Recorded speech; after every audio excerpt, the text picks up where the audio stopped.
Halo, perkenalkan nama saya Ezra Brian. Kali ini saya mendapatkan studi kasus nomor 6 tentang value engineering. Kita mulai aja ya. Jadi kasus yang saya ambil itu ada di kota Deming, di Kabupaten Hidalgo. Nah, mereka itu ingin mengusulkan proposal untuk mengalihkan dan menyimpan air sungai Gila yang tersedia di bawah undang-undang pemukiman air Arizona atau AWSA 2004. Proposal GBC sendiri terdiri dari komponen penyimpanan dan pengalihan irigasi. Nah, komisi itu sudah menyetujui rekomendasi staf untuk mengoptimalkan proposal tersebut pada Desember 2013. Lalu, nah ini contoh gambarnya ya, yang sungainya tadi.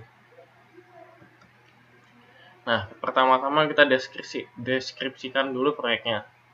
Dari pertama itu tujuan kita melakukan studi ini, yaitu untuk meninjau ketersediaan dan hasil air dari AWSA. Nah, dalamnya ada meninjau model pengalihan yang digunakan dengan pengurangan aliran kekeringan, lalu menyediakan kisaran untuk hasil tahunan perusahaan dengan skenario perubahan iklim. Lalu meninjau desain tingkat penilaian Bohannan Huston Inc. atau BHI dan Biro Reklamasi saat itu, dengan mempertimbangkan beberapa komponen proyek dan fokus area, yaitu menyarankan peningkatan desain konseptual, menyarankan pendekatan atau konsep tambahan, dan rekomendasi untuk konsep saat ini, atau konsep alternatif yang dapat membahas konsep proyek dan fokus area nantinya. Lalu mengidentifikasikan konfigurasi komponen yang disukai dan merekomendasikan studi dan investigasi lanjut. Kemudian fokus area. Nah, di sini kita jelasin dulu potensi tantangan teknis. Pertama itu sedimen, rembesan, desain struktur pengalihan, ketersediaan dan hasil air, penyampaian konsep dan desain struktural dan penyimpanan, serta persyaratan daya. Lalu, apa sih dampak kekeringannya, yaitu ISC, dan prediksi pengurangan aliran air atau BOR. Kemudian untuk cara meminimalkan biaya dan energi serta jejak karbon. Kemudian dampak lingkungannya, yaitu untuk meminimalkan dampak negatif terhadap spesies yang terancam punah dan lingkungannya juga. Lalu harus dimungkinkan untuk mengurangi semua dampak negatif dan juga harus memaksimalkan dampak positif terhadap spesies tersebut dan lingkungannya. Lalu kita bisa mencari sinergi, misalkan kayak pelepasan dari penyimpanan, penjualan tenaga surya saat pompa, dan lain-lain. Oke, lalu 3 item yang tidak berubah saat proyek. Itu kayak pengalihan tahun rata-rata maksimum dari model yang terverifikasi dengan dan tanpa kekeringan. Kemudian pengalihan maksimum 350 CFS air dalam penyimpanan untuk dikeluarkan saat dibutuhkan, kepatuhan dengan semua kendala AWSA, dan kepatuhan dengan spesies yang hampir punah.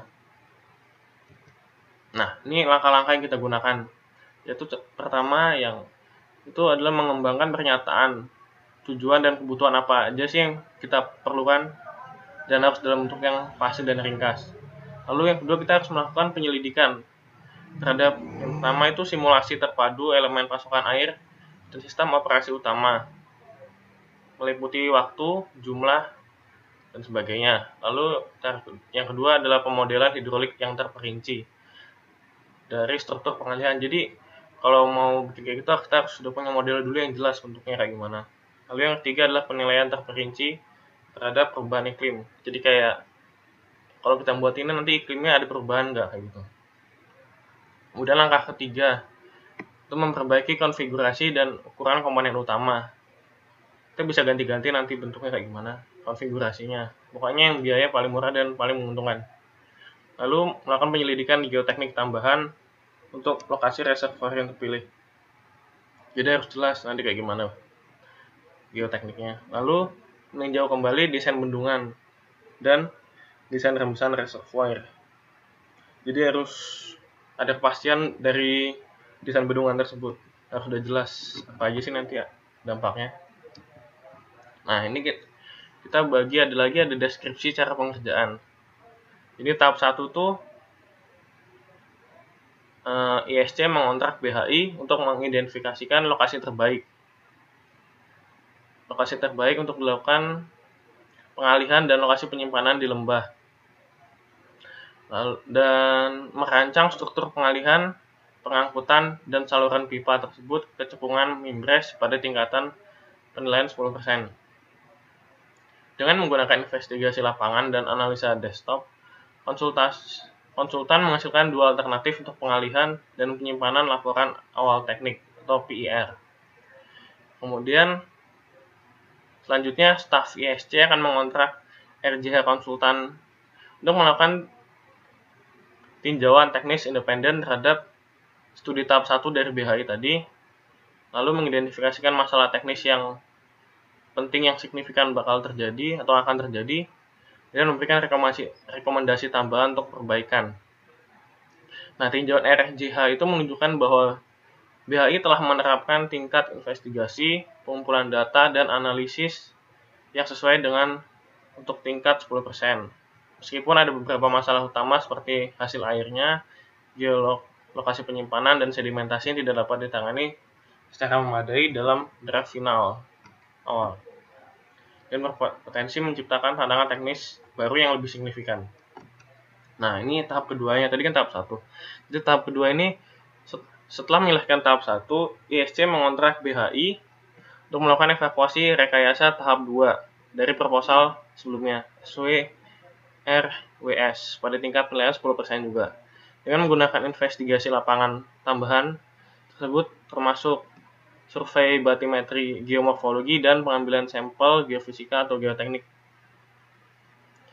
serta pemodelan dan analisis desktop. Konsultan membuat tiga alternatif baru untuk pengalihan dan penyimpanan dalam laporan awal teknik mereka, yang semuanya memenuhi tujuan proyek. Nah, jadi dari 3 tadi itu semuanya harus memenuhi tujuan proyek. Nah, jadi pada tanggal 12 September 2014, tim rekayasa nilai memilih alternatif nomor 2 dari BHI sebagai dasar kasus yang digunakan untuk mengukur proposal value engineering mereka. Nah, ini adalah hasilnya. Bendungan yang mereka, sungai yang dipakai dan bagaimana bentuknya, yang tadi yang nomor 2 yang dipilih. Nah, jadi dalam pembuatan bendungan tersebut tadi ada beberapa hambatan, yaitu masalah lingkungannya yang membuat perizinan menjadi sangat tidak mungkin, karena tadi lokasinya tuh dia agak susah dijangkau. Kemudian air tanah bisa menciptakan masalah pengangkatan. Nah, itu kayak apa ya? Jadi kayak itu hal pasti dari adanya bendungan kayak gini. Kemudian volume dan ketinggian air tidak cukup untuk membuat bangunan tersebut bekerja. Dan Bear Creek itu adalah tempat untuk habitat yang sudah kritis atau terancam punah, itu tidak praktis, kedalaman air tidak mencukupi, dan membutuhkan terlalu banyak area, serta pengetahuan tim menunjukkan tidak ada fasilitas yang memadai. Nah, ini diagram fasnya, bisa dibaca. Fungsi dasar ada memanfaatkan sumber, mendapatkan air, mengalihkan air, dan membatasi dari detail. Kalau kiri itu kenapa, kalau kanan itu bagaimana. Lanjut. Nah, ini ringkasannya, yaitu model pengalihan ISC memberikan perkiraan masuk akal dari aliran yang dapat dialihkan dari untuk kondisi secara historis. Jumlah rata-rata tahunan air yang dapat dialihkan adalah sebesar 12.000 AF per tahun. Perkiraan ISC tentang aliran yang dapat dialihkan berdasarkan skenario perubahan iklim juga masuk akal untuk tujuan perencanaan tingkat penilaian, dan ini adalah pendapat tim value engineering yang akan adanya pengurangan di masa depan dalam hasil karena berbagai persyaratan dan perizinan operasional. Lalu ringkasan yang berikutnya adalah jumlah air yang dapat dikirimkan akan meningkat secara substansial jika reservoir tidak beroperasikan dengan dasar hasil perusahaan yang ketat, sekitar 8.000 sampai 9.000 acre-feet atau acre. Air dapat dikirimkan dari reservoir rata-rata tahunan tergantung pada kapasitas penyimpanan yang tadi dibangun. Dan estimasi hasil di atas adalah perkiraan tingkat pendahuluan untuk tujuan value engineering aja. Lalu, nah ini dia kesimpulannya. Nah, kesimpulannya itu adalah tim dari value engineering percaya pada konsep keseluruhan pengalihan dan juga penyimpanan yang layak secara teknis. Nah, jadi mereka tuh udah percaya kalau pengalihan dan penyimpanan tuh udah sesuai dengan teknis yang berlaku. Nah, lalu tim VE merasakan izin akan diperpanjang dan tantangan kedepannya akan lebih menantang lagi. Lalu yang ketiga adalah arus balik yang dapat digunakan kembali dan limpasan anak sungai harus dapat ditangkap kembali atau ditukarkan. Terima kasih sudah mendengarkan.